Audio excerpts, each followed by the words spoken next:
preparing. So how many do we have? It says we are now streaming live. So good morning, everyone. Good afternoon for those on the East Coast of the USA, and good evening for Tine, who's in the UK.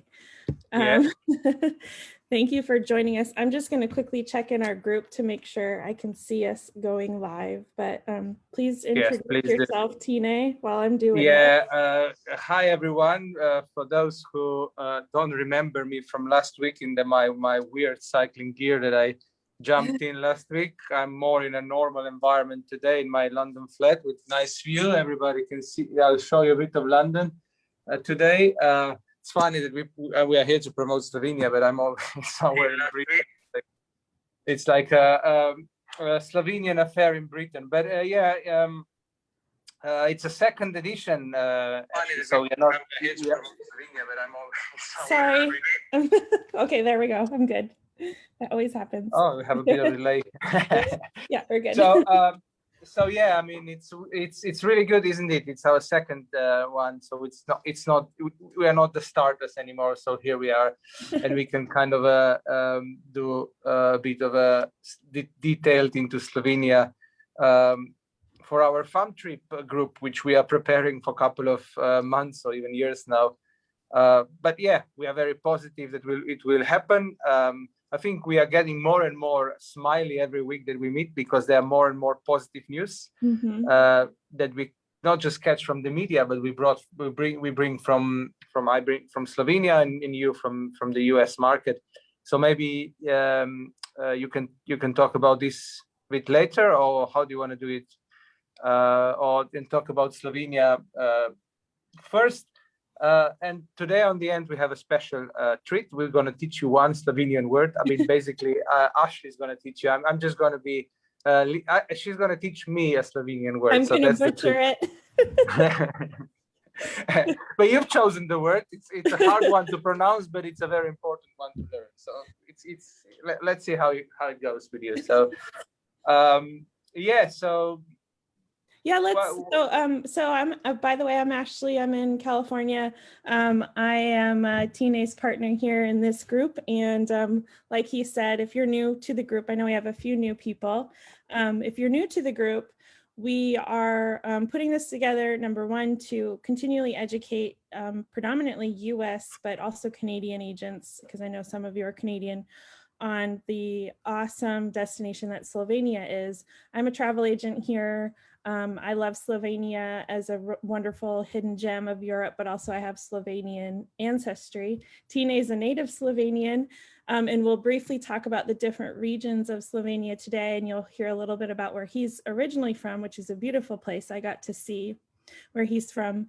But this week, we're gonna talk a little bit about the latest news on the EU opening tourism to the US potentially this summer. We'll talk about the 4 main regions of Slovenia, and then like Tine said, I'm gonna try to teach you a word, and I'm sure I will mess up the pronunciation. So Tine, what can you tell us about the news about the EU potentially opening up to US tourists this summer from your perspective? Yeah, thank you, Ashley, for introduction and everything. Yeah, I forgot to say, for those who are new, I am native Slovenian, although I live in the UK, in London, England. I used to work for Slovenian Tourism Board, the national organization for promotion of tourism in Slovenia. Then I started my own company, and I operate in the UK and US market, promoting Slovenia, but also the rest of the region of the Balkans. Interesting question. Maybe also another point to learn for those who don't know that Slovenia is part of European Union. It's part of Schengen Union as well. So before COVID, there was no border checks or anything between Slovenia and neighboring countries such as Austria or Italy or Hungary. Or they still border checking with Croatia, but Croatia is also in European Union. Yeah, we are very delighted to read this news that European Union is doing better in vaccination process as it was before, and it's following the good example of the US, Canada, and UK. and following this, we shall expect for opening up the borders for the non-essential travel as well, because now it's more towards essential travel and business travel. So non-essential means also leisure and so tourism travel, and we shall expect, I believe so, for the US market to be for US routes to be open to the European Union very soon in summer, and I hope so. It will be similar as last year. Probably there will be some sort of PCR test needed or something like this, or maybe a proof of vaccination. I just read yesterday in Slovenian news that you can now cross the border between neighboring country and Slovenia with a proof of one vaccination. So if you only have one dose, it was new for me that you just told me earlier, Ashley, that in America you get second dose after 4 or 5 weeks, because here in the UK where I am, you have to wait 11 weeks for the second dose. That's why there will be a situation when people will be in between the first and second dose. But yeah, also the first dose will potentially be enough. But otherwise, the tests and or the proof of antibodies in your antibodies. So I am quite positive that it will start back. There was last week we said there is an announcement of a new flight between DC and Dubrovnik in Croatia. You probably know that Slovenia is neighboring. It's very close to places like Venice in Italy. It's only an hour and a half drive, and Venice has very good connections with the US. But Slovenia has, for example, it doesn't have direct flights with the US, but it has a very good connections via like Air France, Lufthansa, Turkish Airways, and so on. Air Serbia, for example. So yeah, we are very open to the now debate of having Slovenia open up with the rest of the European Union for the US market. Yeah, and I think that's an important thing to note for those a few weeks ago when there were lots of articles going around about how Slovenia had opened up supposedly. It's important to note that the EU is an important part of that whole process, because in order for Americans to get to Slovenia via air, they're most likely going to have to go through another EU country, whether it's Italy or Germany or Turkey or Serbia, whatever, flight path you take. So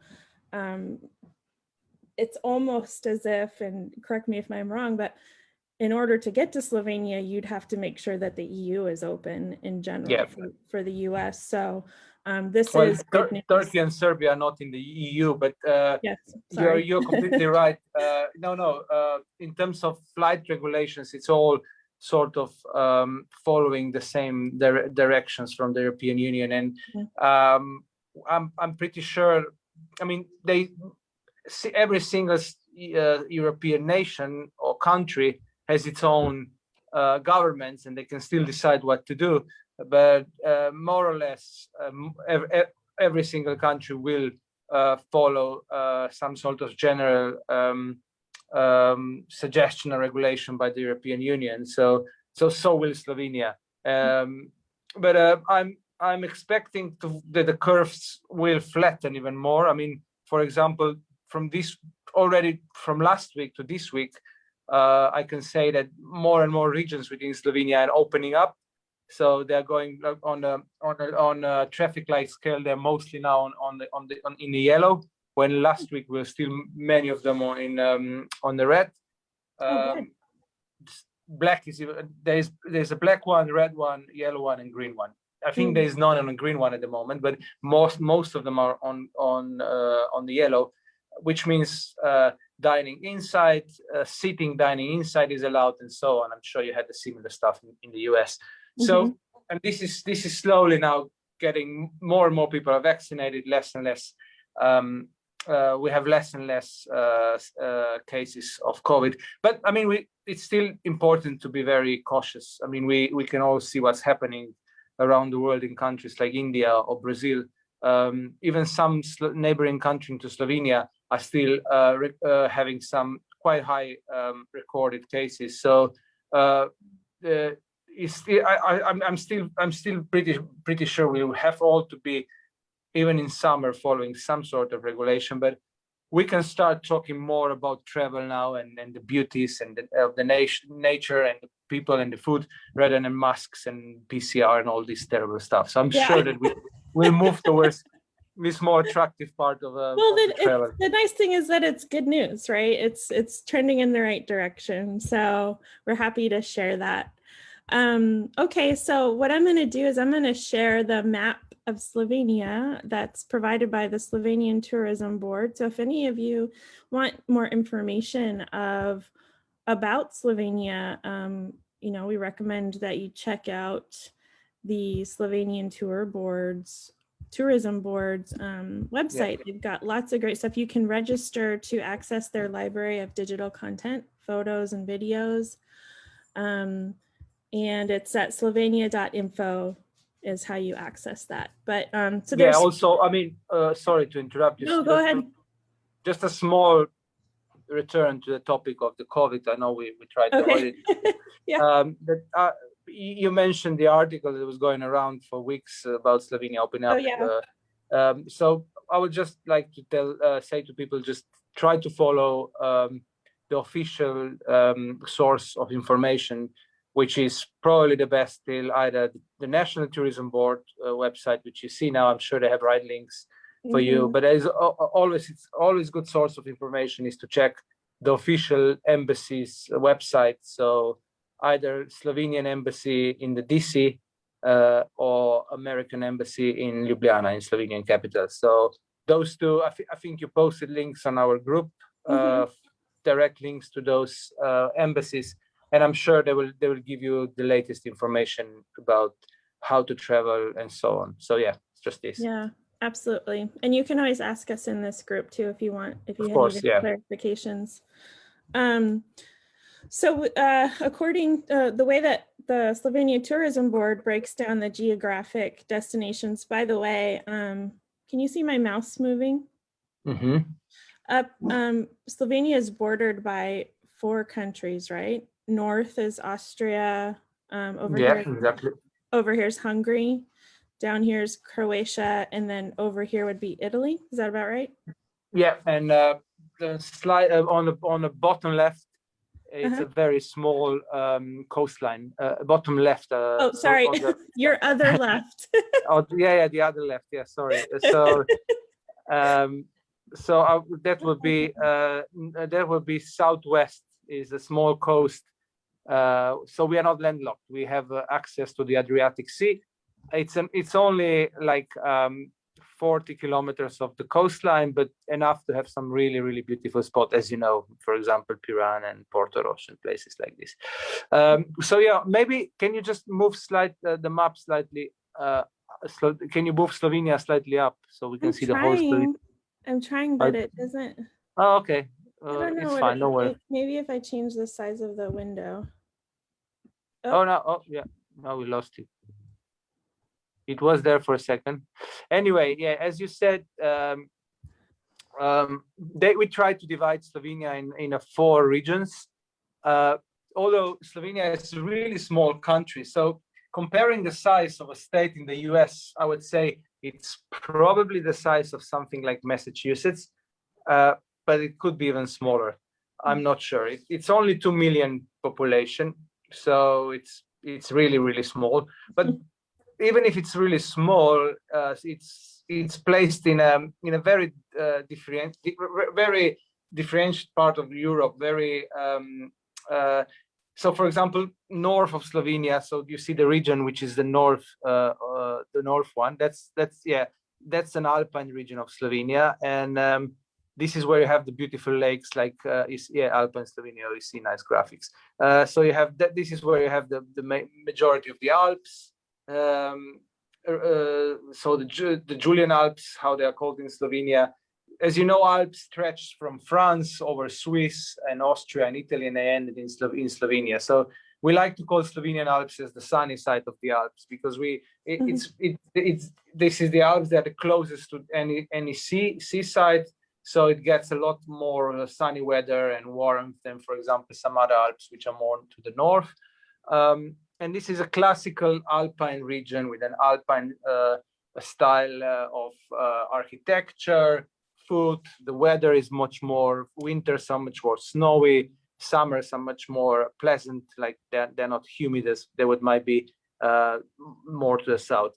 But then if you travel from this region to the center of Slovenia, which, as you know, Ashley, it can be only like an hour travel or less, then you come to the central Slovenia region. It says Ljubljana in the center of Slovenia, obviously, because Ljubljana, the capital of Slovenia, is practically right where your mouse Slovenia. Yeah, the center of Slovenia is sort of combination of everything. So it's a bit of a more hilly to the north, and then the more you go to the south, it gets more pleasant and warm. And for example, the south region, which touches down towards Croatia, is already a wine region, and then you have a lot of forests and wild animals and everything. So that's probably one of the least discovered region, although it comes to and the central Slovenia and Ljubljana, but this sort of a panhandle that where you are now, it's one of the least discovered, but by any means it's not the least interesting. It's very, very interesting. So and I think this is where your ancestors are from as well, aren't they? Is that the Chernobyl area? That's where my family. Well, Chernobyl area is more to, if you go slightly more to the other right. So no, the other right, that one, yeah. No, where you were there. So that's Chernobyl is right on the border with Croatia. Okay. So yeah, it's around somewhere there. Okay, now if you go to the Adriatic coast region, or how we call it, the Mediterranean Slovenia and the Kars Slovenia, this is the region you said I'm from, which you're right. I'm not from the region which is right on the coastline called the Istria, Slovenian Istria, but I'm slightly more up to the left, only about 10 to 15 miles from, or 25 kilometers from the Italian border. It's very influenced by this Mediterranean world, either being in a sort of weather and the environment, but also the way, for example, our accent is. We have much more Italian sort of a pronunciation than people on the north, which are more Germanic Slovenia in the sound of the language, of the tongue. The food is very Mediterranean. We have a lot of wines here. It's like small Tuscany, basically. Very good wine. Yeah, it's very known for the wine. You're right, and it's sort of like rolling hills, like probably more sort of. I mean, in a Californian way, I can say like a Napa Valley or something, or maybe like very Tuscanesque, like if you compare it to Italy. And there is this karst region as well, which is sort of there as well. As you see, it says Mediterranean and Karst Slovenia.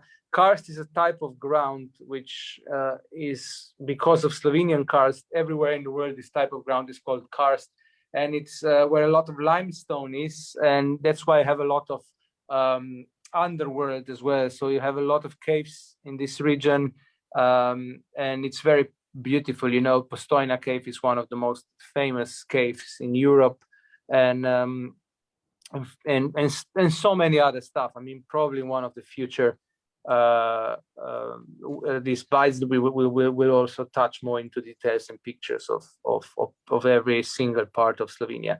And then we have the Pannonian Slovenia on the very far other side. So this is one that tends more towards Hungary on the top left, and Austria and Croatia as well. And this is where land is much more flat. It's very a lot more agriculture as well. But also before it becomes flat, you have also like rolling hills and vineyards. This is where the second biggest Slovenian city, Maribor, is an absolute gem. Ashley, remember, we loved it there. The hospitality of people there is amazing. Wines are also brilliant. They're much different. They're different wines than the ones we have on the west. wines here are, for example, much more continental, if I may say so. When in my part are much more mineral, much more dry. But food is great. Hospitality is excellent. There's a lot of spas here and natural thermal water.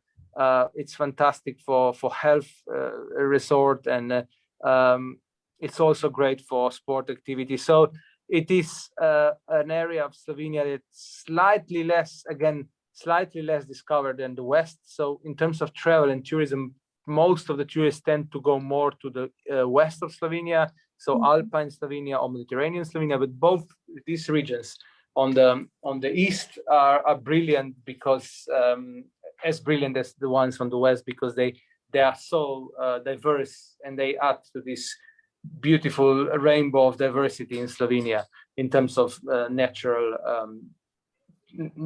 resources. So yeah, I mean, this is a quick insight into Slovenia. Perhaps maybe can you just open for example, a Google map and just zoom into Slovenia, so they can the people can just point it on a map of Europe. So yeah, maybe just click a map there. So yeah, this is a good one. So this is what we are saying now. You see, you have Croatia, the big border with Croatia, and then a tiny coastline of Slovenia, and then you have a small border with Hungary, where you are just, and on the north you have Austria, obviously, and then on the west, the whole western coast is Italy. So if you just zoom out a bit, please, Ashley, then they will see, just in comparison with, for example, Italy, how small Slovenia is, but how central Slovenia is positioned. So historically, when going through centuries of changes in Europe, Slovenia was sort of a natural pass between the west and the east, and it still remains the sort of natural pass between the west and the east, just because you have Alps on the north, like we said before, and you have Adriatic coast on the south. So there was no other passage through if you want to go from the Italy and this old world towards, for example, Greece or Turkey, or all these sort of empires that were there before. It always went from this region, and this left a lot of influences in Slovenia. So whoever passed Slovenia left a bit of influence, either being the Romans or whoever you want, like even the French were there, and all sort of history which we don't want to go into now. But yeah, as we said on the beginning, now it's part of European Union family, and so yeah, it's one big continent now which we belong to as well. Yeah, it's a really fascinating place geographically, and the history is fascinating, how much just influence from neighboring countries and things like the Austria-Hungary Empire, and just all of these historical aspects that are involved with Slovenia's history and how it's impacted today's culture. In the coming weeks, we'll break down some of these topics even further. Maybe we'll go into each of the individual regions and talk more in depth about them. We can talk more about the history. On this group, there's a poll, and we've got a bunch of topics listed that we have planned out. We'd love to hear from you what you'd like to hear about first and foremost, so we can start talking about them immediately. As you'll see on the poll, there's lots of different topics that we can talk about, but we'd love to hear what you're most interested in. So please check out the poll here and select your top favorite items, and we'll talk about them next. So let's close by teaching a quick word. And like I said, I'm totally going to mess this up. I was going to try to show it so people could see it. Oh my gosh, why does it look so weird? This is it right here. It's spelled, I don't know why there's so many things right here. Okay, I'm going to try to say it. It means thank you. And I wanted to teach you guys this first, because when you go to Slovenia and they're giving you all the wonderful food, and they're being so hospitable, and they're being just generous with their time and their knowledge and their food and their wine, you're going to be saying this phrase a lot. So I'm going to try, okay? Go for it. Hvala. Oh, very good. Okay. When we were trying before we went live, I said you were good, but you weren't as good as now. Hvala, yes, that's exactly how it's pronounced. And H and V, it's quite hard for you guys to pronounce together, isn't it? Because it doesn't make any sense, especially because you would expect H to be silent, but it's not. Yes, it means thank you, hvala or hvala lepa, which means thank you very much. Or najlepša hvala, again, this is even more polite version to say. But hvala is completely enough. And yeah, if you come with hvala, people would be already impressed and very happy for helping you and serving you. So yes, start practicing that. And sorry, we look forward to seeing you guys next week. And let us know what you want to hear about. Any final words, Tine? Yeah, just like to invite people to try to be active as much as they can. Just post us some questions, suggestions, whatever they want. I'm going to try to repost some stuff that people post about Slovenia, or I can find some photos and post it. So just to keep it more fun and open. But yeah, we will continue with some sort of idea of the topics that we'd like to cover. But any suggestions, we're really happy to just to give you more than in the topic you're more interested in. I have one final question for you, Tine. Of course. There's a Labor Day holiday coming up for Slovenia, and I read that bonfires are a popular way to celebrate that. Is that a part of your tradition in your family? Yeah, I mean, yeah, growing up was always, I mean, first of all, it's a spring day. It's now so basically winter is coming to the end, and end of April, beginning of May, everything is blooming.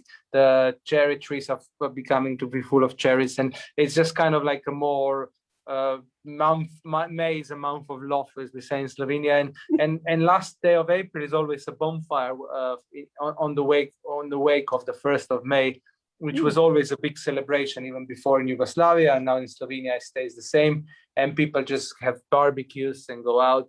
And we are also a country that we have we celebrated 1st and 2nd of May. I think it's not the case anymore, but we used to do this. So it's a big thing for us, the bonfire night before the 1st of May.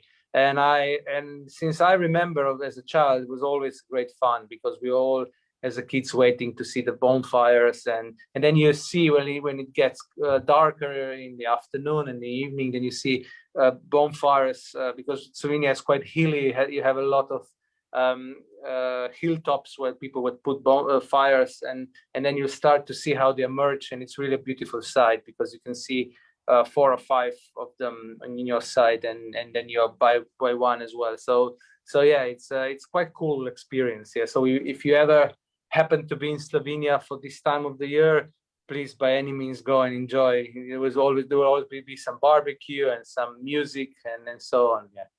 Oh, well, I'm definitely going to go someday. I'm going to share with you guys in the group some pictures I found of this, and these are big bonfires, the pictures I saw. So I think it'll be interesting to see what Tine thinks of the pictures I found. But yeah, I just had that last question because that holiday is coming up tomorrow, right? Yeah, it's a Slovenian take on a Burning Man or something, but it was yeah. There way before, because this is quite new thing, isn't it? The Burning Man is. Yeah. Our bonfires, originally bonfires were traditional bonfires were very practical, because people used to use them to inform the other villages when Turks were attacking into Europe, and they were coming into Europe. And if they were progressing, and in some villages they saw them coming in, so this was the way how people would inform other villages. This was sort of a communication object. Yeah, like signaling. Oh yeah, this was the signal. Be aware. But then it's become a tradition as well. Yeah. Oh, cool. Well, thanks for sharing that. Yeah, of course. Okay, so be sure to join us and next week, same time, and we'll let you know what we're going to talk about. But if you have any input, feel free to let us know, and Have a great week, everyone. Thank you so much. See you next